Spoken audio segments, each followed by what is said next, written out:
In the previous episode, Perseverance was investigating a rock dubbed Rochette, culminating in the first successful core sample. Now it has added another hole, completing an emoji-like petroglyph. But why? Tango Delta. Touchdown confirmed. Perseverance safely on the surface of Mars. Humans have long used rocks to record artistic and spiritual expression, historic events, knowledge of the natural world, and for other purposes. Now we have begun to record on Mars rocks our quest for knowledge using rovers as proxies. The Spirit and Opportunity rovers were the first to do so, using their rock abrasion tool, the RAT, to grind circles to expose fresh rock surfaces. The Curiosity rover was the first to drill holes in rocks to a depth of about 6 centimeters or 2.5 inches in order to retrieve powder for onboard instruments. Last month, Perseverance used its drill to first abrade a 50mm spot and then core into a rock. That rock was so weakened by water alteration that it crumbled during the coring attempt. Last week, Perseverance tried again on a stronger rock, obtaining the first core sample. As presented in the previous episode, there was some concern that the vibrating action intended to settle the core in the sample tube inside the drill bit may have instead ejected it, but morning sunlight shining into the bit revealed the rock core still inside.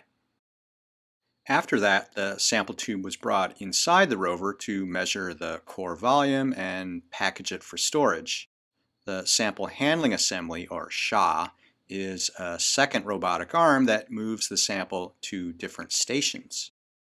You may have seen pictures of the belly pan on the ground below the rover early in the mission. The rover was designed this way to open the work volume for the SHA to move up and down. It also provides views of various internal components using a mirror mounted on the back wall that the arm-mounted Watson camera can see. These images verify the opening of the little door that allows sample tubes to be passed in.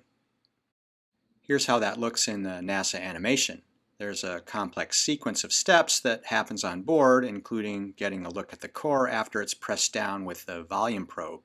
The cache cam is a fixed focus camera that looks down the tube using LED lights. The SHA raises the sample tube in 1 centimeter increments, with cache cam taking an image at each step. Here's what that looks like with the sample from Rochette. In the first image, only the top of the tube is in focus. The asymmetric shape is part of the system that breaks the core off the bottom of the hole.